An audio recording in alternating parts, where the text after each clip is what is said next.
Good morning, and welcome to the Synchrony Financial Fourth Quarter and Full Year 2024 Earnings Conference Call.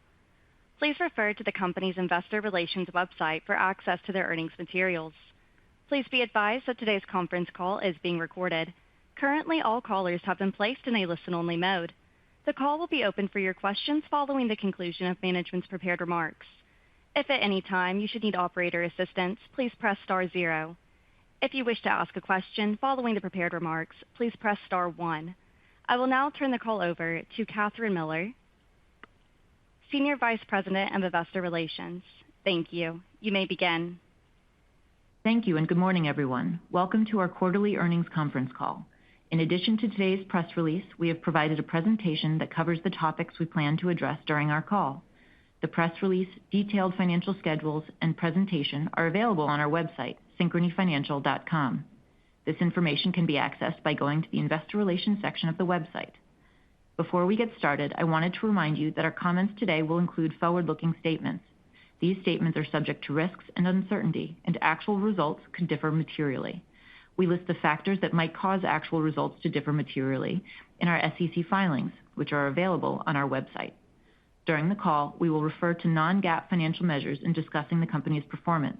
You can find a reconciliation of these measures to GAAP financial measures in our materials for today's call.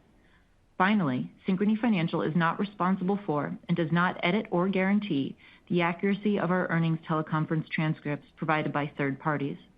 The only authorized webcasts are located on our website.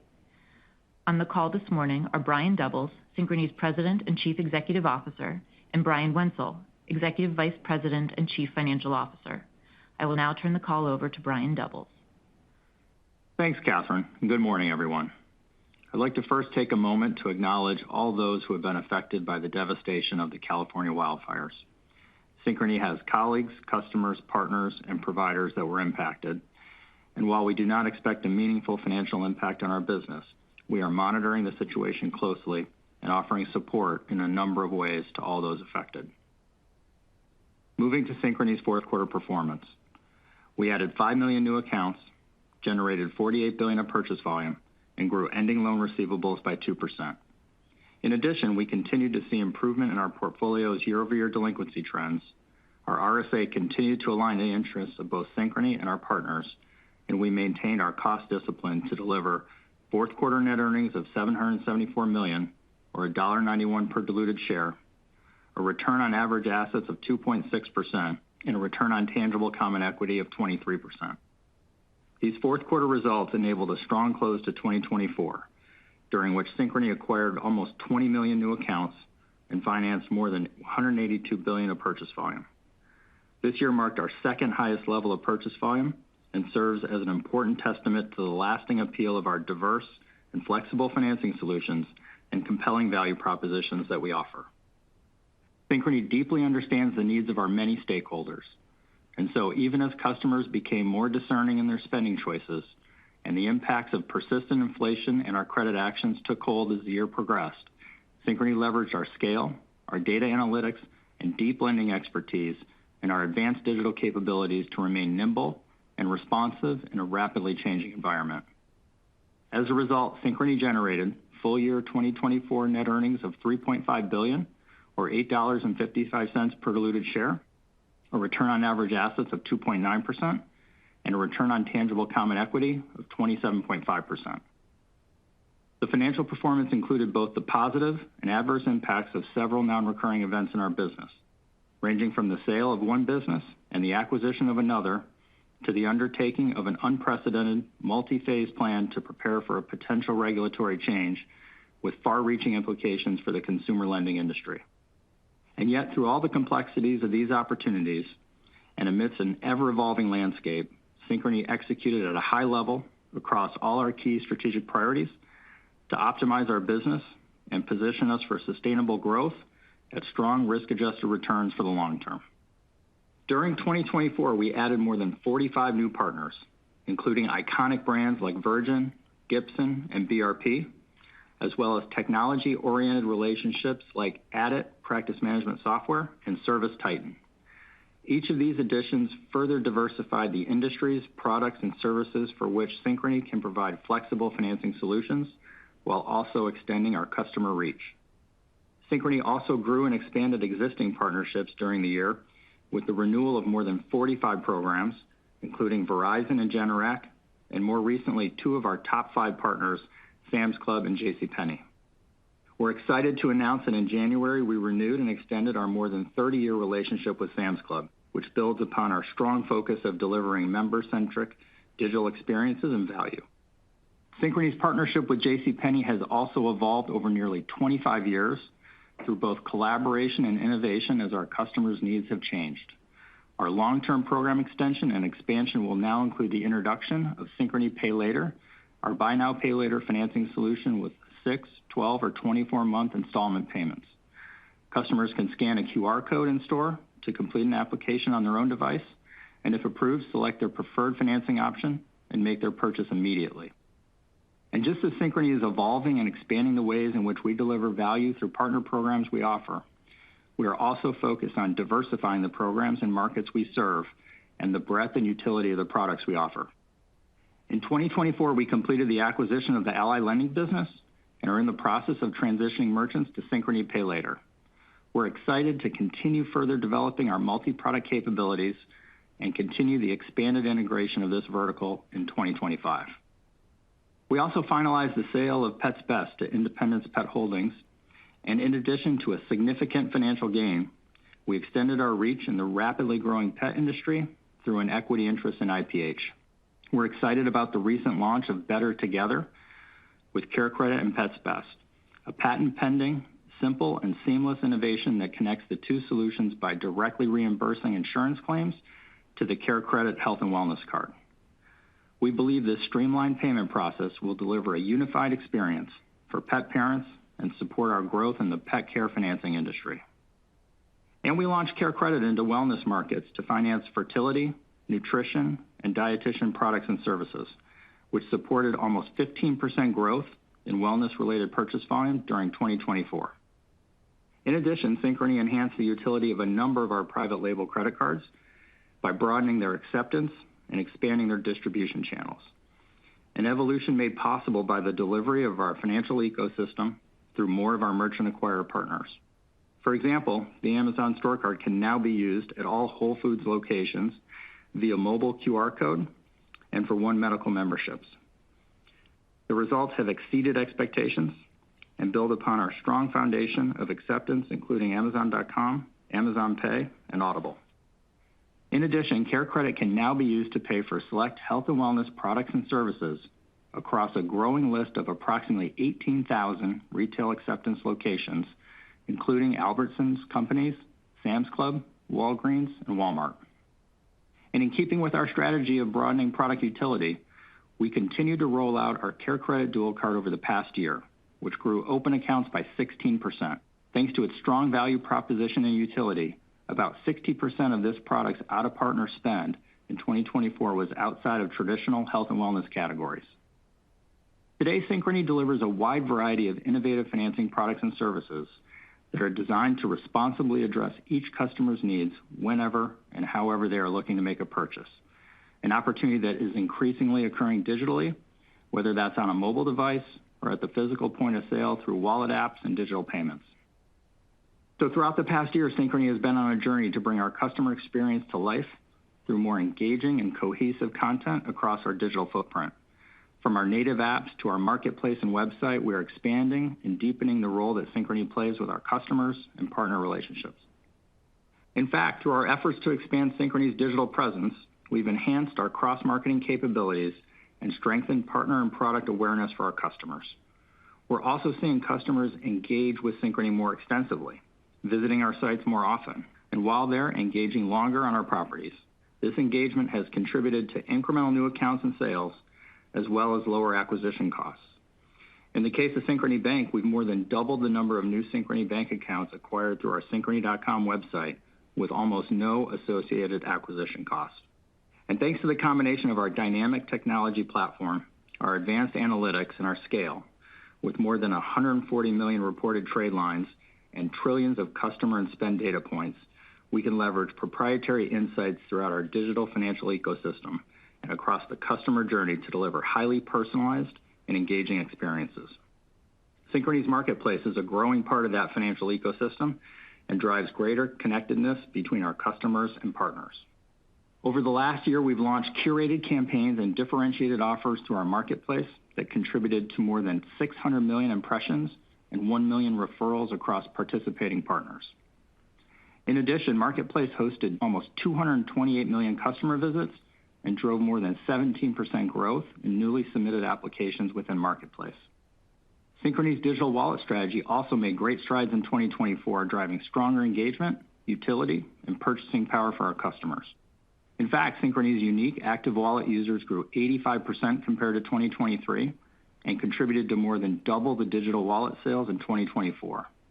This growth also supported a more than 200 basis point improvement in our dual and co-brand cards wallet penetration rate, which should enhance the stickiness of these products and provide natural tailwinds to Synchrony's mobile wallet share as we continue to invest in the strategy. We're also excited by the opportunities we see to drive our digital penetration further in 2025. This includes our recent announcement that eligible Synchrony MasterCard holders can now choose to pay with the standard terms of their credit card or use a promotional offer that includes fixed monthly payments when checking out with Apple Pay online and in-app on an iPhone or an iPad. This enhances the way users pay and provides them with more choice and flexibility. And we plan to expand on this Apple Pay integration even further later this year by bringing users the ability to view and redeem rewards from eligible Synchrony-issued cards. Synchrony also plans to work with our Apple Pay-enabled partners to expand this capability across our portfolio. And as Synchrony continues to innovate and drive still greater financing experience and value for all those we serve, we're maintaining our discipline and leveraging our core strengths to sustainably grow and deepen our leadership position. Our sophisticated approach to customer lifetime value is driving incremental and deeper connections between approximately 70 million customers and hundreds of thousands of partners, providers, and small and mid-sized businesses that we serve. Our diversified portfolio of products, programs, and spend categories is empowering our customers with financing flexibility in whatever moment of life they're in. Our expansive distribution channels and omni-channel capabilities are increasingly delivering our financial ecosystem anywhere a purchase can be made. And our differentiated approach to underwriting and credit management is driving the stability of our portfolio's post-pandemic credit performance compared to most other lenders in the industry. All of this has been made possible with an incredible team of people and culture that earned Synchrony the honor of being ranked 5th among best companies to work for in the U.S. by Fortune magazine and Great Places to Work in 2024. So as we look to 2025 and beyond, Synchrony is operating from a position of strength. We're executing across our key strategic priorities, empowering strong outcomes for the many stakeholders we serve.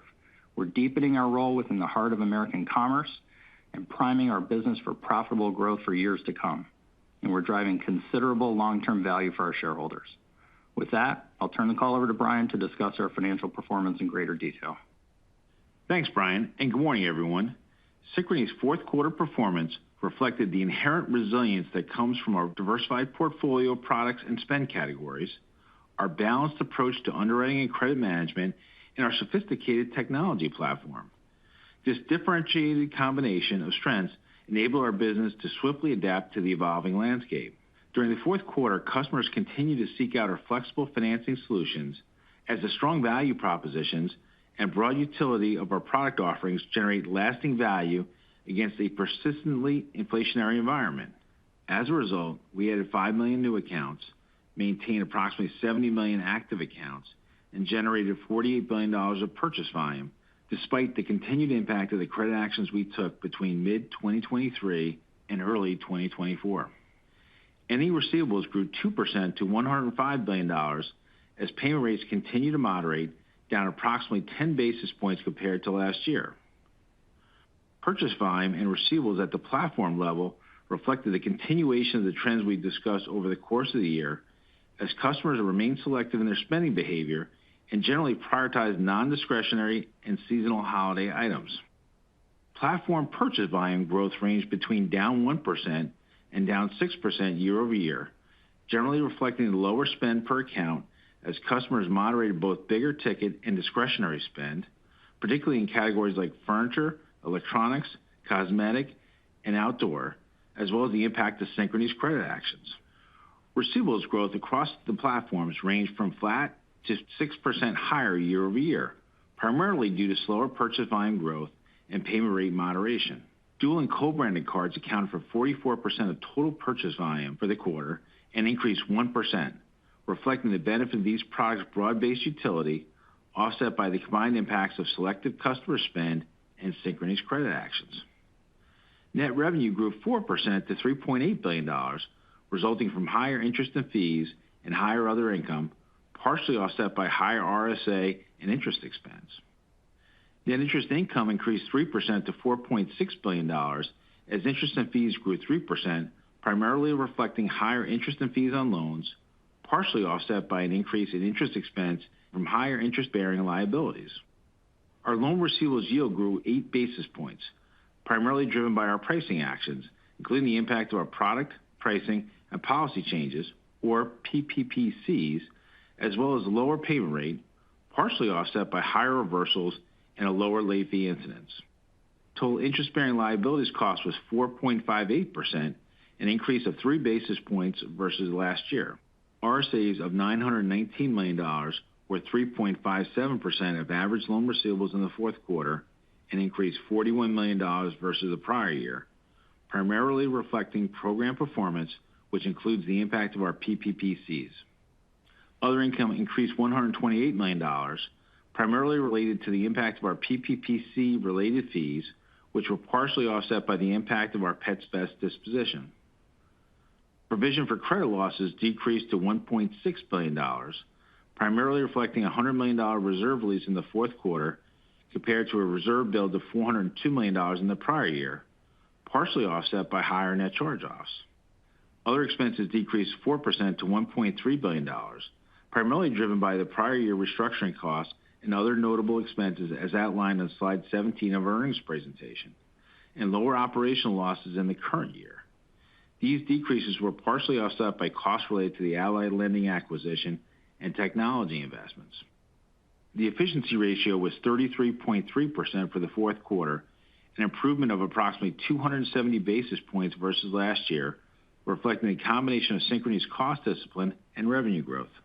Taken together, Synchrony generated net earnings of $774 million, or $1.91 per diluted share, and delivered a return on average assets of 2.6%, a return on tangible common equity of 23%, and a 23% increase in tangible book value per share. Next, I'll cover our key credit trends on slide 11. At quarter end, our 30-plus delinquency rate was 4.70%, a decline of 4 basis points from 4.74% in the prior year, and 8 basis points above our historical average from the fourth quarters of 2017 to 2019. Our 90-plus delinquency rate was 2.40%, an increase of 12 basis points from 2.28% in the prior year, and 16 basis points above our historical average from the fourth quarters of 2017 to 2019. And our net charge-off rate was 6.45% in the fourth quarter, an increase of 87 basis points from 5.58% in the prior year, and 96 basis points above our historical average from the fourth quarters of 2017 to 2019.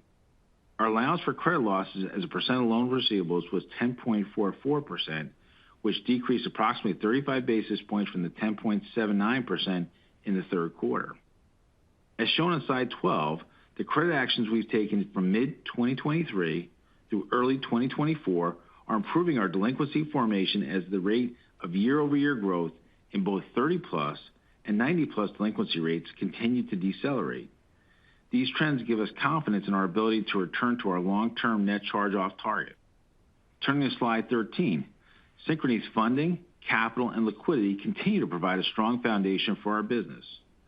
During the fourth quarter, Synchrony grew our direct deposits by approximately $716 million and reduced our broker deposits by $938 million. At quarter end, deposits represented 84% of our total funding, with secured and unsecured debt each representing 8% of total funding, respectively. Total liquid assets and undrawn credit facilities were $19.8 billion, essentially flat versus last year, and represented 16.6% of total assets, a 26 basis point decrease from last year. Focusing on our capital ratios. As a reminder, we elected to take the benefit of the CECL transition rules issued by the joint federal banking agencies. Synchrony will make a final transition adjustment to our regulatory capital metrics of approximately 50 basis points in January 2025, which will reflect the fully phased-in effects of CECL. The impact of CECL has already been recognized in our income statement and balance sheet. Under the CECL transition rules, we ended the fourth quarter with a CET1 ratio of 13.3%, 110 basis points higher than last year's 12.2%. Our Tier 1 capital ratio was 14.5%, 160 basis points above last year. Our total capital ratio increased 160 basis points to 16.5%.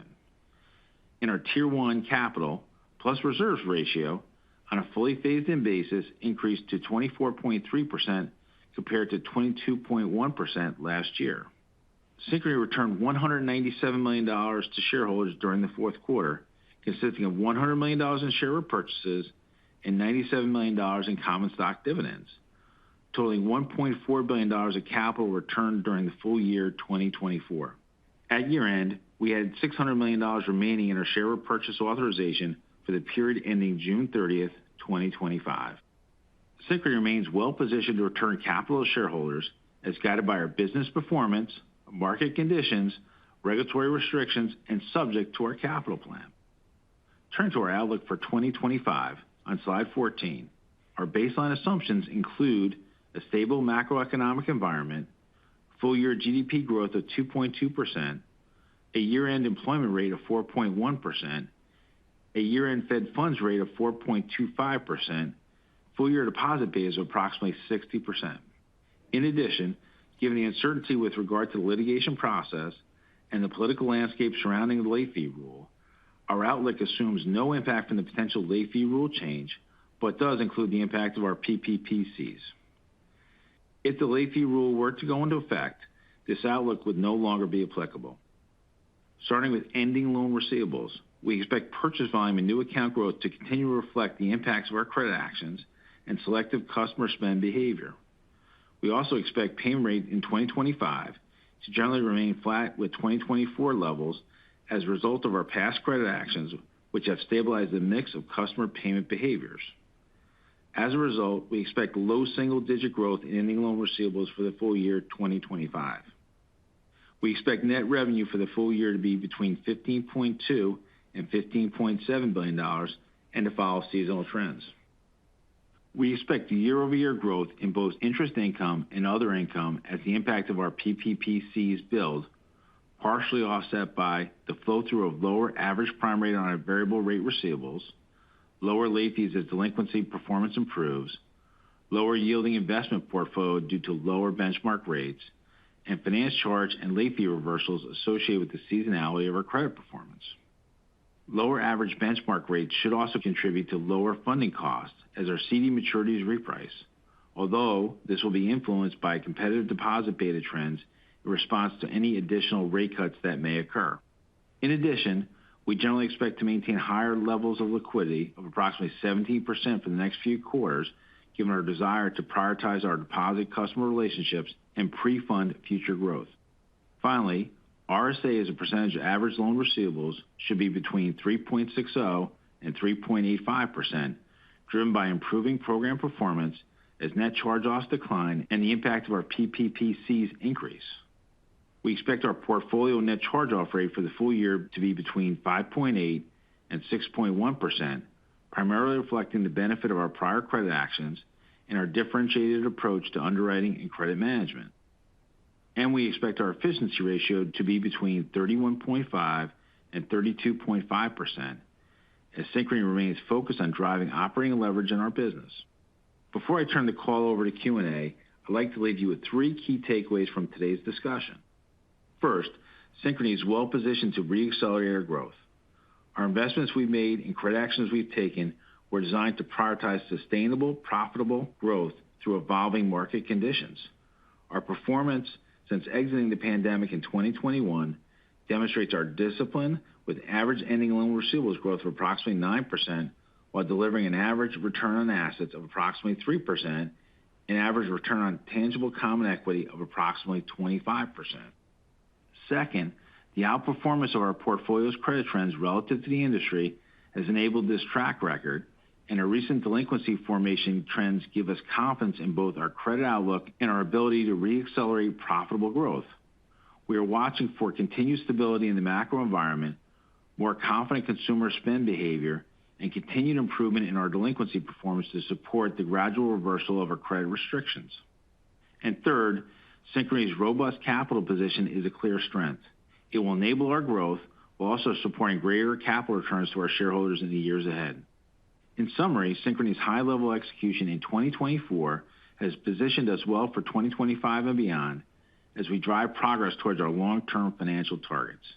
With that, I'll turn the call back to Catherine to open the Q&A. That concludes our prepared remarks. We will now begin the Q&A session. So that we can accommodate as many of you as possible, I'd like to ask the participants to please limit yourself to one primary and one follow-up question. If you have additional questions, the Investor Relations team will be available after the call. Operator, please start the Q&A session. And at this time, if you wish to ask a question, please press star 1 on your telephone keypad. You may remove yourself from the queue by pressing star 2. Please limit yourself to one question and one follow-up question.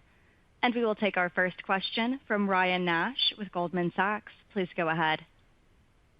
Hey, good morning, everyone. Hey, Ryan. Good morning, Ryan.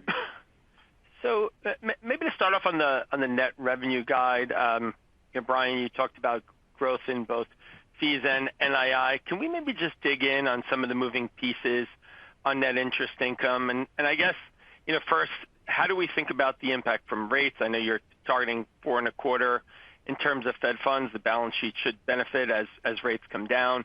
And then second, how is the impact of the PPPCs coming through on your guide? How much of the full benefit are you anticipating is already incorporated into the run rate for this year? And then I have a follow-up.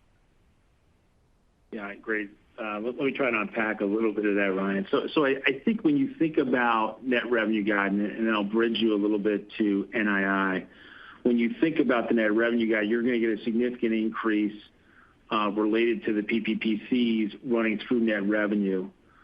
You'll also get a lift coming from growth and revolve rate coming through here.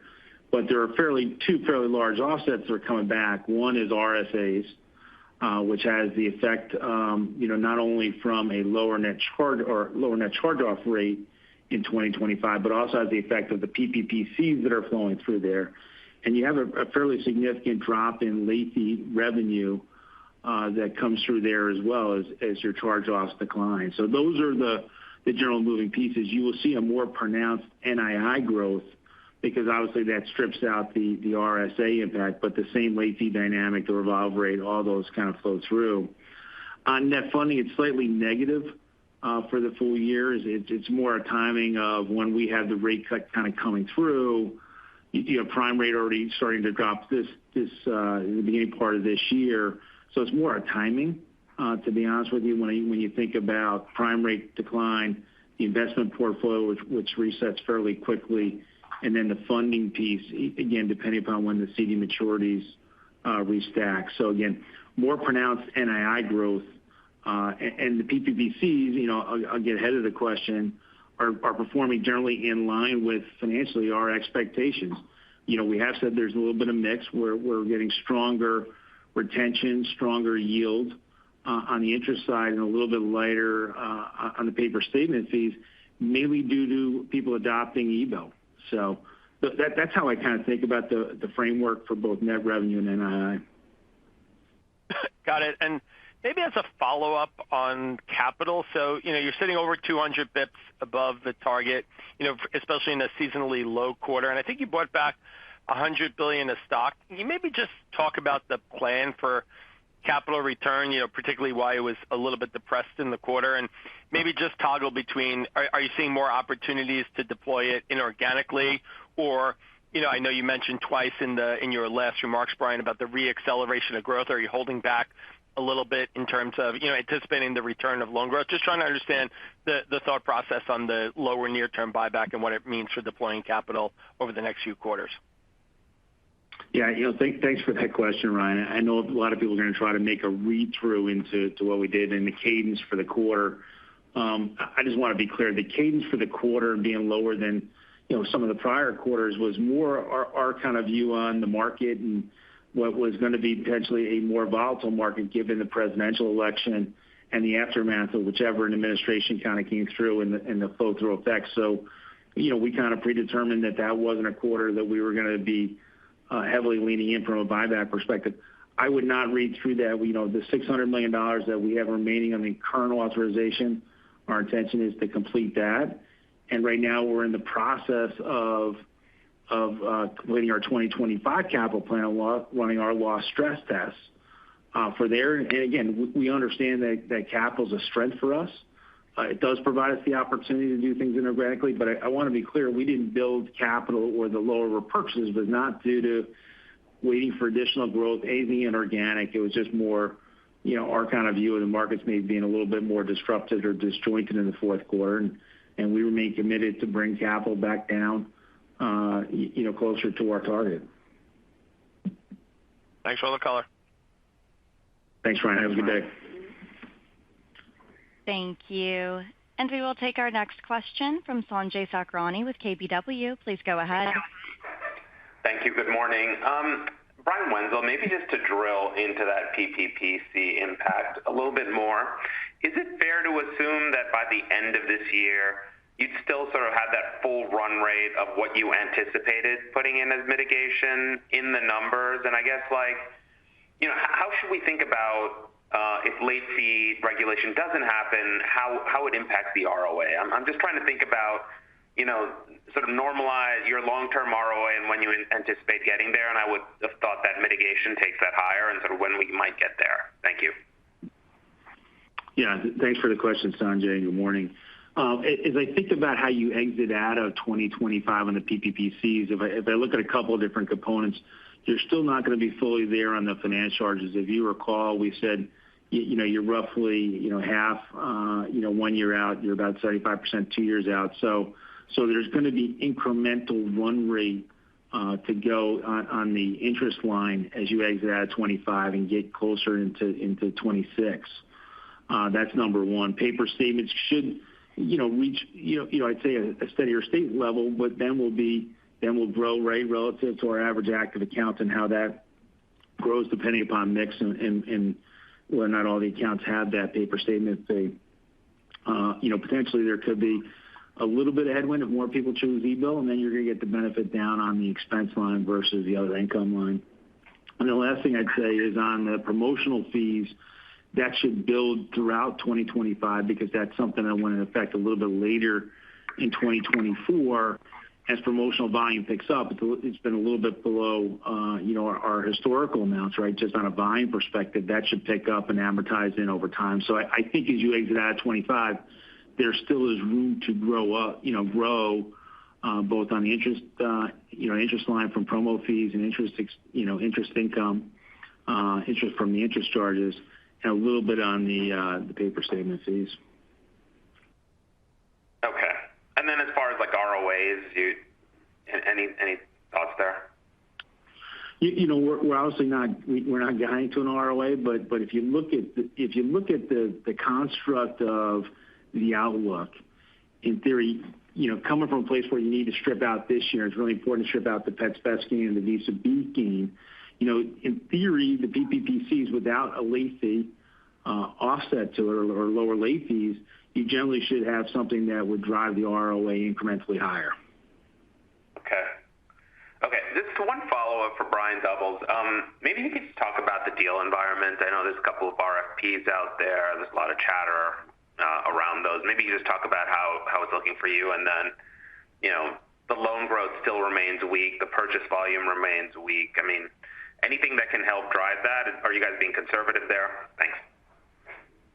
Yeah, sure. Look, I would say generally we like the operating environment right now. I'll start with your second question, which is just around growth. I think, look, the consumer is in pretty good shape. We like the environment right now. We did take some credit actions. You're seeing those work exactly as designed. So you saw 30 plus turn the corner. The setup for next year is really good. So we feel great about the environment.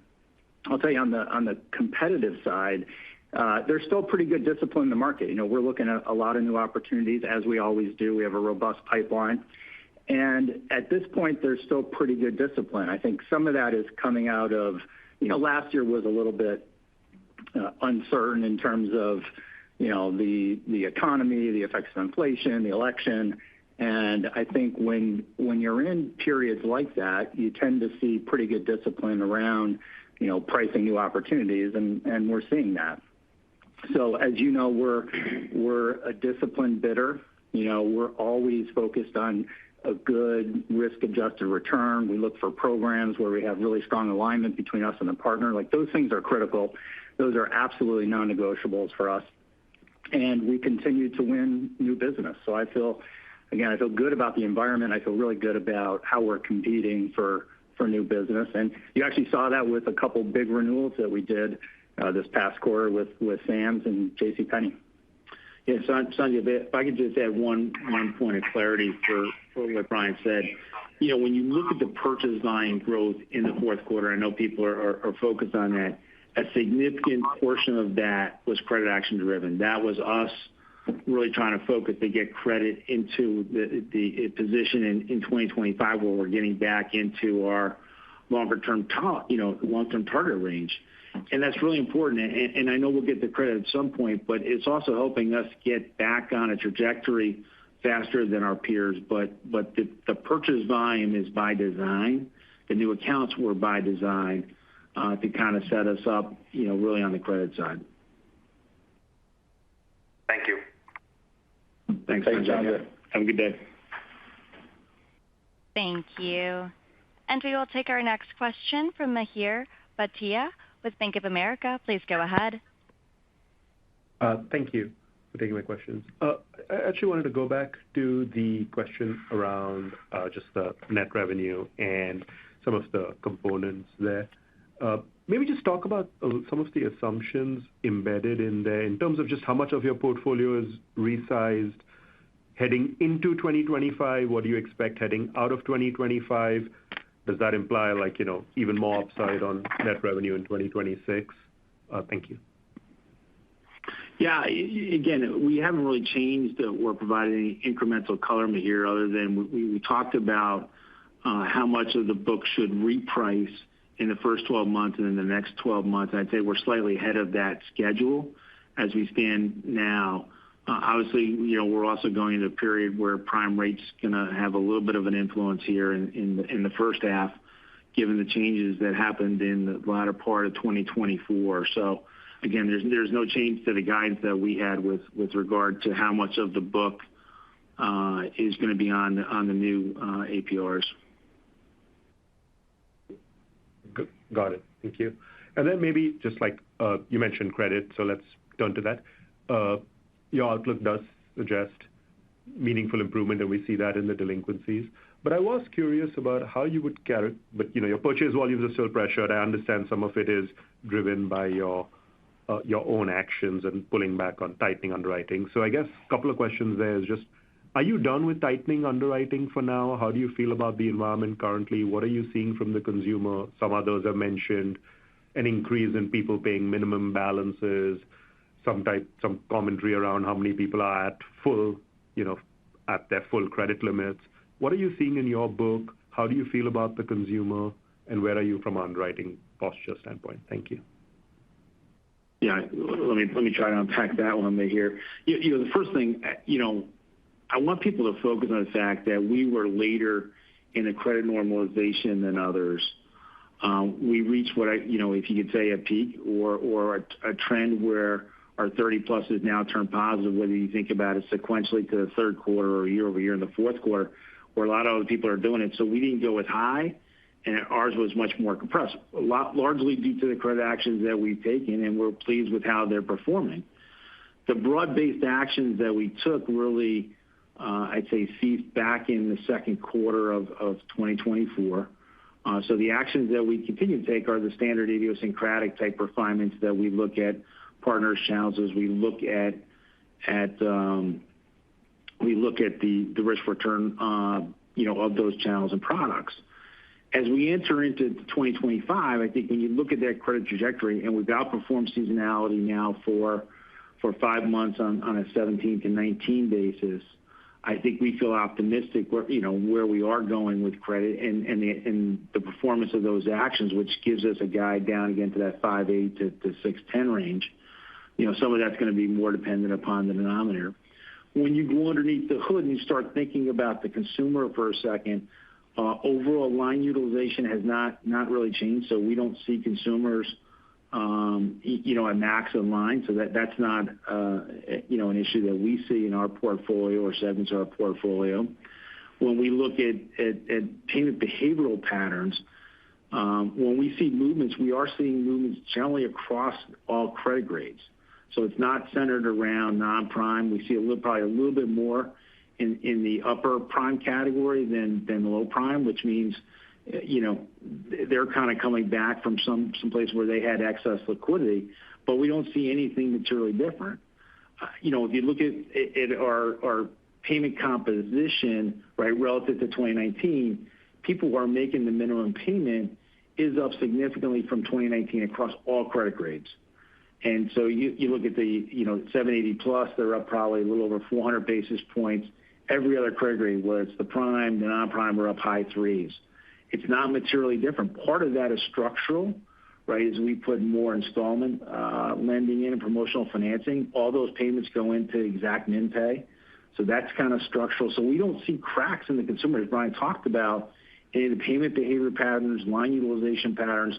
We continue to believe that a lot of the loss pressure across the industry was too much credit being put out for certain cohorts and their ability to really handle that credit. So we don't see things that are troubling to us. And I think as we step through, the first half of the year, I think we'll take an assessment back on whether or not, at what point do we want to potentially lift some of the credit restrictions that are in place.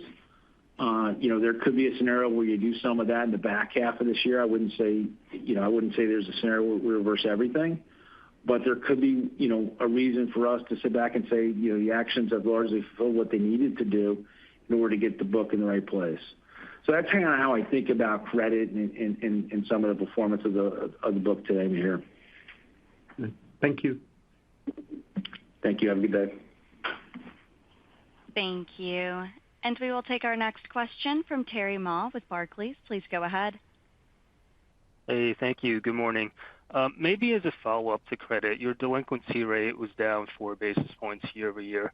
Do you have any sense for how much additional room there could be for improvement on a year-over-year basis as we progress through the rest of the year? Yeah, thank you, and good morning, Terry. So we don't forecast 30 plus and 90 plus externally. What I'd sit back and give you maybe color on is some of the trends that we do see in credit, which obviously informs not only the charge-off rate, but where we go from a reserving standpoint. We continue to see entry rate favorability. That again, accelerated a little bit more in the fourth quarter for some actions we've taken pre-collections. We've seen good performance, right, relative in our two flows to charge-off, and really our late-stage collections have improved. So I think as you look at that gives us a really high confidence level as we think about getting the net charge-off rate down year over year and back into our target underwriting zone. I think if you think about the short-term nature here, obviously there's generally a seasonal lift that you see, particularly in the first quarter, and go on from there. We will not see as much of a seasonal lift. Traditionally, it's been around 50 basis points. We will not experience that in the first quarter of 2025, our belief. Mainly for two things. One is that performance I talked about, particularly late-stage improvement across some of those later delinquency stages, number one. And two, the timing of certain recovery actions we have, where recoveries are going to be, on par with how you think about 2024, just the timing of that plays through. So a little bit better seasonally in the first quarter, excuse me. So we feel good based on that delinquency formation and flow. Got it. That's helpful. And then maybe as a follow-up on the allowance ratio, if you put all that together, what does that mean for the allowance ratio as we kind of progress through the rest of this year? I think, this quarter ended up a little bit higher than what you had kind of guided to earlier in the year. So maybe any color on the delta between the guide versus the realized, and then how we should think about the allowance ratio. Yeah, thanks for that question. So let me try to address a little bit of the ending point in 2024. And I think there's really two factors that kind of have gone into that ending point being maybe higher than other people expected, or, generally we said it'd be, fairly in line with our exit point in 2023. Number one, the denominator clearly had some influence to being slightly higher on a rate basis. So that's part of it. The second piece of it probably is a little bit of what I would say conservatism and how we think about the credit actions inside the quantitative part of the model as we enter 2025. I think if you take a step back, while we're not providing guidance on the reserve, but think about the components here, if you continue to believe that the net charge-off rate comes back down closer to that or inside of the net charge-off long-term guide, right, that part of the model, which is the quantitative part of the model, you should be able to get a rate benefit coming off of that. The second piece of it is your qualitative overlays and whether or not you get clarity on the macroeconomic environment, right, which today continues to be, it ebbs and flows on how inflation's trending and how interest rates are funding. But those two are the pieces that we're going to have to watch. Inherently, I think if you think about a charge-off rate for declining and you think of a macroeconomic environment that improves and you have greater clarity, there would be a downward bias as you move into 2025 and exit out of 2025 on the reserve rate. Again, you'll be subject to a little bit of the seasonality throughout the year, but there should be a downward bias under that type of scenario or framework.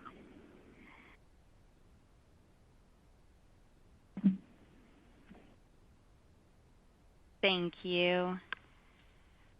And we will take our next question from Moshe Orenbuch with TD Cowen. Please go ahead. Great. Thanks.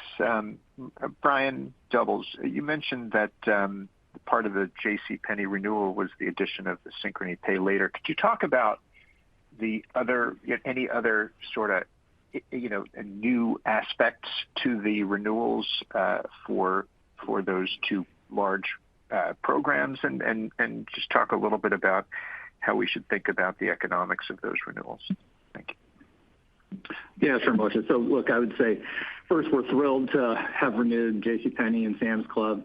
We've been with both partners for decades now at this point. So, we're extremely happy to have them renewed.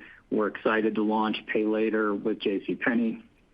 I think it's a real testament to the multi-product ecosystem that we've built, starting with Lowe's. Now JCPenney is really resonating with our partners, frankly, both on the renewal side, but also as we go out and compete for new business. And I think it's different than it was probably 2 or 3 years ago, where you had, partners that were leveraging fintechs, looking for buy now, pay later solutions. They were, basically doing anything they could to generate and drive sales. Now they've kind of taken a step back and they said, hey, we want a product that can be a starter product, a way to bring in new customers, and then over time graduate them to a revolving product, a co-brand card. And when you look at the economic model associated with that, it's really compelling. It's great for us. It's great for the partners because, some of the starter products in buy now, pay later don't exactly meet our return threshold. But when you look at the lifetime value of that customer, it absolutely does. And like I said, it benefits us and the partner. In terms of the two renewals on economics, we don't get into that. I would just tell you that we're extremely happy with both the economics and the terms of both agreements. We've got great alignment on both. I talk about that a lot because it's absolutely critical to have a successful program. These are long-term agreements, and you want to make sure that the interest between us and the partner is perfectly aligned, and in both cases, I think they are. Got it. Thanks. And maybe just as a follow-up, you talked a little bit about the potential for, some degree of reversal of some of the tightenings, perhaps, by the second half of the year. Just talk a little bit more granularly about whether there are certain types of, maybe not names of partners, but types of partners that you'd likely see that first, or any other kind of signs that we should be looking for to see that that's going on. Yeah, so great question, Moshe. I think where you're going to start to see it is in a couple areas, right? We'll see an acceleration potentially of dual card, right? Places that we have dual cards is you potentially would think about where we may be downselling a little bit more into private label today. We would go through and do more upgrades from the private label product into the dual card products. That's one. I think in two, an area you'll see is where we have probably been more restrictive on credit line increases and potentially credit line decreases. You'll see probably a little bit more credit line increase activity and decrease activity, and that generally will happen in some of the larger balance type platforms that we have. So I think initially what you'll start to see is really some expansion into growth areas, some improvement on our approval rate and new accounts that then begins to flow through on the purchase volume activity. And again, I think centered in a little bit of the larger type balance platforms. I think another big component here is going to be when the consumer has enough confidence. We watch consumer confidence quite closely, but has enough confidence where they're willing to make more discretionary purchases, because that's what we're seeing across the board, whether it's in health and wellness. You think about some of the cosmetic or LASIK potentially. When you think about in home and auto, some of the mattresses and furniture deferrals, those should create nice tailwinds when the consumer gets some confidence as we step through. They're non-credit oriented, but we will be there to help them. So I do think it's a little bit broader on some of the actions that we would take or begin to unwind, under that potential scenario. Great. Thanks very much. Thanks, Moshe. Have a good day. Thank you. And we will take our next question from Jeff Adelson with Morgan Stanley. Please go ahead. Hey, good morning. Thanks for taking my questions. Jeff. Morning, Jeff.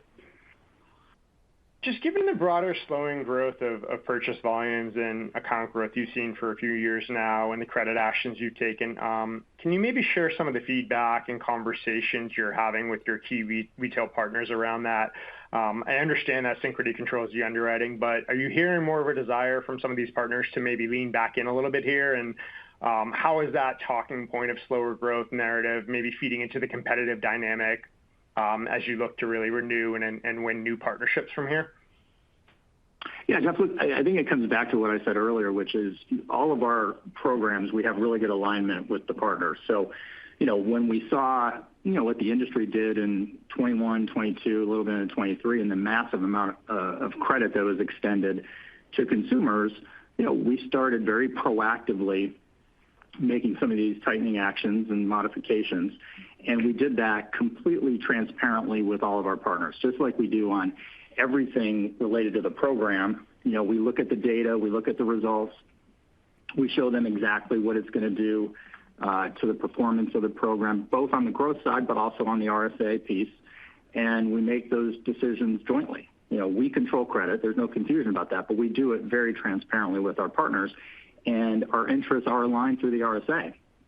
And you're seeing that now. I mean, as Brian said, the RSA will come up a little bit because of the PPPCs and the better net charge-off profile for 2025. That's exactly how they're supposed to work.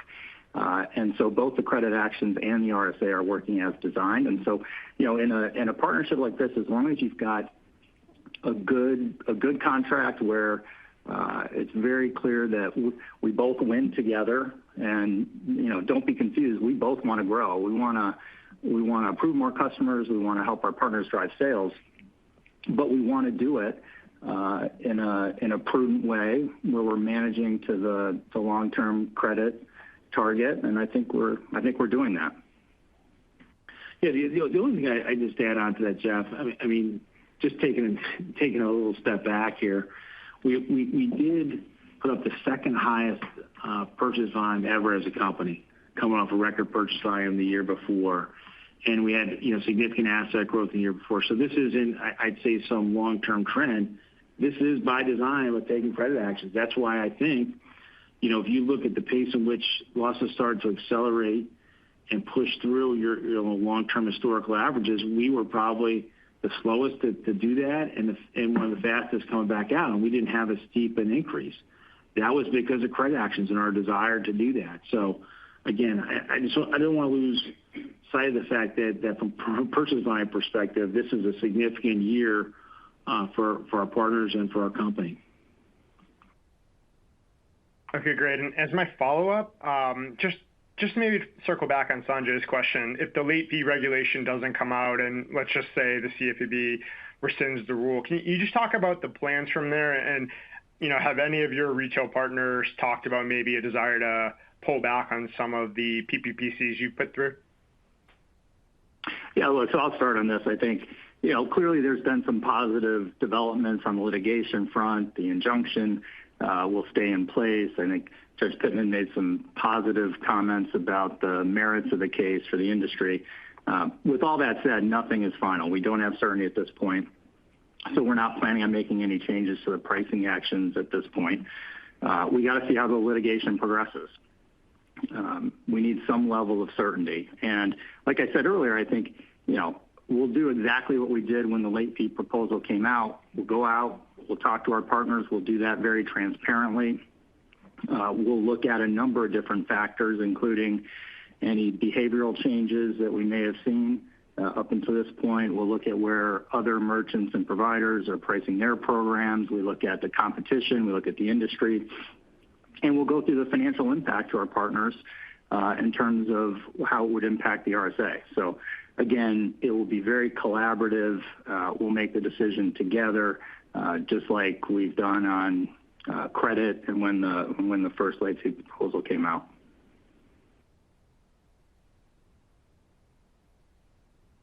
And Thanks, we'll move next to John Hecht with Jefferies. Please go ahead. Morning, guys. Thanks for taking my questions. First one, I guess, is just another, aspect of credit, Brian Wenzel. Yeah, I know 24 is early, but, are there any kind of early reads from some of the aspects of the 24 vintage that, leads you to believe that that vintage itself might be performing within the long-term goals? Yeah. First of all, thanks for the question, John, and good morning. As we look at the vintages in 2023 and 2024, we talked about some of the early performance, albeit very early, particularly for 24. I'd say that they continue to develop, and I'd say as we look at those relative to the industry, they are performing better than the industry's experience on both 23 and 24 in our estimation. Those vintages, when I compare them back to 2018, moved slightly worse than 2018, but nothing that's really significant or gives us pause as they develop. So I think, as we look at it, we're very happy with those two vintages, particularly the 24 vintages that have the fuller credit actions embedded in them. And we feel optimistic as, and just another reason why we're back, hopefully inside our long-term target range of 550 to 6, but in the guide of 580 to 610 for next year. Okay. And then, Brian Doubles, maybe can you talk about just the mix of, digital commerce versus in-store commerce, and has that trajectory changed at all over the, kind of, in the wake of COVID? Yeah, John, not surprisingly, it continues to increase, both in terms of the type of partners where we're seeing the most growth at the moment, but also how the consumer is shopping. One of the big areas where we're investing is in digital wallets. They're becoming more and more prevalent. We had the announcement on Apple Pay, which you saw. So that's an area where we continue to invest. I think we compete very well there. We have very sophisticated technology platforms that, we embed into our partners' apps and their mobile platforms. And I think that's obviously, I'm stating the obvious, that's where the future's going. And we've been investing there for, 8 or 9 years really heavily. And so we feel good about, that as a competitive advantage. I think we have a more sophisticated platform than many in the industry. Great. Thanks for the color, guys. Thanks, John. Thanks, John. Have a good day. And we will move next to John Pancari with Evercore ISI. Please go ahead. Morning. On the liquidity front, I know you mentioned you're running at a higher levels of liquidity at around 17%, partly to pre-fund growth. I mean, could you give maybe a little bit more color around this decision, and what could change this view, and what's the longer-term outlook? What would you say is the appropriate long-term liquidity level as you look out? Yeah. Thanks for the question. As we look at the digital banking deposit market, we continue to think there's a place there with the consumers that we want to attract, that there's still an attractive way for us to get new customers. And what we didn't want to do was really shrink down deposit growth in the short term, only to have to reaccelerate it when growth comes in. Today, even running higher liquidity on an EPS basis, it's a positive trade for me. If I can bring in dollars at a high yield savings rate of 4.10 and collect over that, right, in Fed cash, that's a positive economic trade and positive EPS trade. Yes, it most certainly hurts net interest margin, but I think the EPS dollars makes more sense. What I don't want to do is pull back and try to be rate sensitive in the short term and then have a higher cost to acquire in the back half of the year or into next year when we grow. So that's really the strategy around it. I think we feel really, that we're positioned well relative to, who we define as our peers in the digital banking space. If you think about that long-term rate, it's generally in the, I'll call it the 15 to 17, depending upon, which quarter that you're in. So slightly lower than that from here, but we just wanted to call it out because we're not going to alter our deposit funding strategy, in the short term, when we believe growth will reaccelerate at some point. Got it. All right. Thanks, Brian. And then my follow-up is a quick one, just back to the late fee rule. I heard you acknowledge the positive comments coming from Judge Pittman, but what are you actually hearing from your folks in D.C. post the election in terms of potential CFPB action as there's changes at the administration? I mean, could the rule be allowed to be sorted out in the courts still, or actually killed on the vine? Thanks. Yeah, it's really hard to speculate on that. I mean, there are a number of different scenarios. We spent a lot of time with our legal team.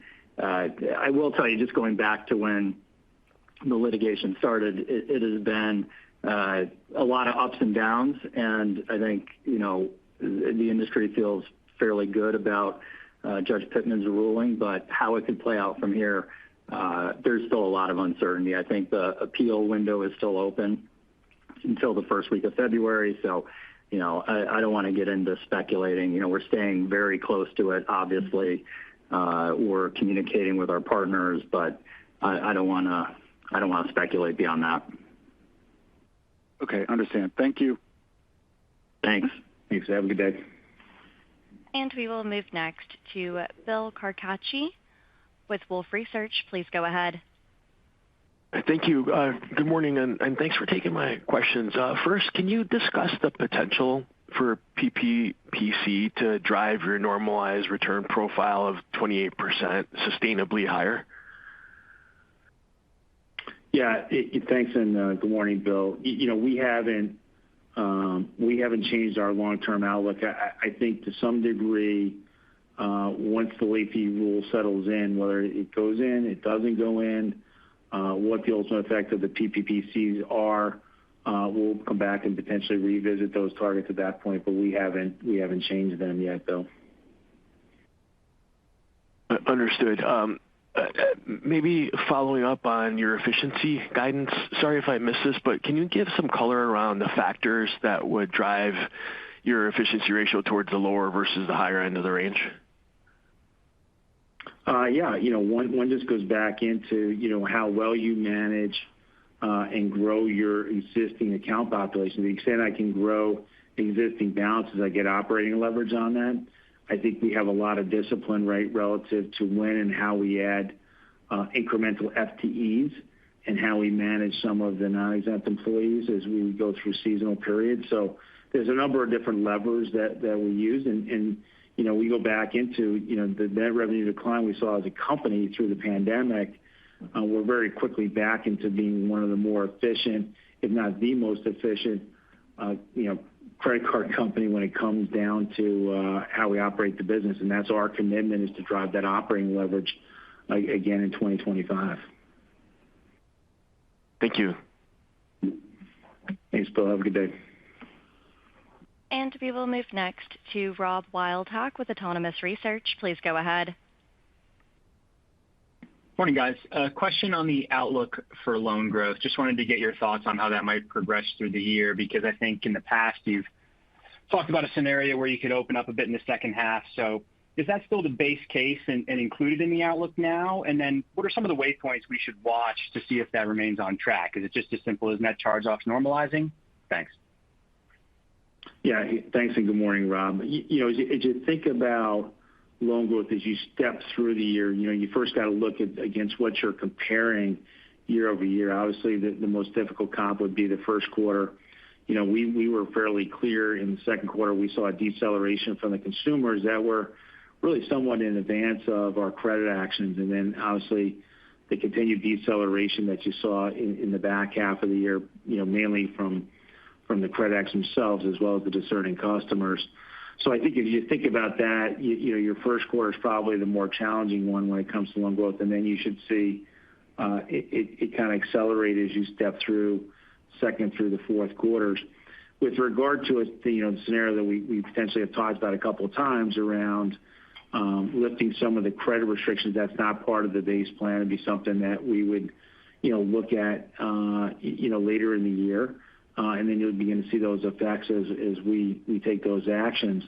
A good precursor to that is going to be how you see that charge-offs develop and whether or not we can deliver on the charge-off guidance. And we talked a little bit about the first quarter, but really, getting back inside that range and feel comfortable that the trajectory and what we're originating is at the right risk-adjusted margin. That's really the focal point for the company, in which we would then begin to lift some of the restrictions, whether it's the latter part of this year or into next year. Thanks. And then a quick clarification on deposits and betas. 60% beta for this year. I think this time last year you were talking about an 80 or 90% beta on the way up and an expectation for something similar on the way down, through the entire cutting cycle. So how do we think about the 60% this year in the context of the 80-90 that you experienced on the way up? Yeah, so the way we think about betas, Rob, and definitionally I think issuers or banks look at it slightly differently. We look at the start of the rate up cycle to the start of the downward cycle. So when I look at that, both for high yield savings and CDs, that beta is around 75%, 174, 176. So that's really the guidepost. And ultimately, you're going to, our view is you're going to get back to that same type of downward beta for when you look at that first rate hike going forward. The 60% is more reflective, I think, of a little bit of lag that happens with digital banks and really the timing of the rate decreases. You can see from our page, we only have one rate decrease in that's more towards the back half of the year. So given that lag, you just don't see as much deposit beta during the current year. Very helpful. Thank you. Thanks, Rob. Have a good day. And we will move next to Brennan Crowley with Robert W. Baird. Please go ahead. Hey, good morning, guys. Thanks for taking my question. I think most of my stuff's already been answered, but just you guys have mentioned a bit about the dual cards and the Care Credit dual card driving new card growth. I'm just wondering if you guys could provide a little more color on your strategy here and what channels you're expecting to drive meaningful growth from. Yeah, I'll take that. So look, I think the health and wellness business is one of our biggest strategic priorities. We've seen really good growth there, huge opportunities in front of us. One of the things that we looked at, just given the strong customer loyalty in the Care Credit product, was offering a dual card. So, one thing we've seen over the last, 10 years is that consumers like to compartmentalize their health and wellness spend. And so the idea was, hey, if you love the Care Credit product, use it at pharmacies, use it for health and wellness spend. We've collaborated with some of our other partners to be able to accept the Care Credit Card. And so it's an exciting growth, trajectory for us. We love the product. We'll continue to invest there. Great. Thanks, guys. Thanks. Thanks. Have a good day. And we do have time for one last question. Our last question comes from Erica Najarian with UBS. Please go ahead. Yes, hi. Just one last question and just pulling up back to growth. I think the primary conversation that I was having with your investors really around the time you presented at a conference in December was on the growth trajectory. And I just wanted to make sure we were really unpacking all of the messages that you gave us today. So one is very clear. A lot of the slowdown in growth was from credit actions that you were proactive on. So I think that's pretty clear. You've mentioned that the consumer is in good shape, but the consumer is also not confident. So we kind of wanted to unpack what your cohort is really like in terms of how we're thinking about spending, because the data we've gotten across different cohorts so far this earnings season has been pretty strong, and the forward look has been pretty strong. And the third is, I'm actually going to ask the other question on the PPPCs, in that if we don't get late fees, in a way, does it really matter if it's ROA accretive, if it's going to be disincentivizing to growth, right? Like a purchase APR of 32% might be disincentivizing to growth. So, those are just three things that I think investors are really considering as we think about, what does the growth look like for Synchrony specifically in your cohort as we think about a consumer that's probably a little bit healthier than we thought they were going to be in 25. Yeah, so let me start on the consumer. I think we do feel good about the consumer. I think, no matter what you're looking at, if you're looking at how they're spending, the fact that they're being disciplined, they're managing to a budget, we have seen a pullback in the lower income cohort, and I think that's pretty consistent across the industry. That's where they're feeling the effects of inflation. On the higher income customer, they're pulling back a little bit, but I think still, very healthy. And I think that's good for, from a credit perspective, people are being disciplined. They're not overextending, which is a good thing. So I think it's a combination of that and what we did on credit. And so, we're very pleased with how the actions we took are performing. We're getting credit in line with the long-term guidance.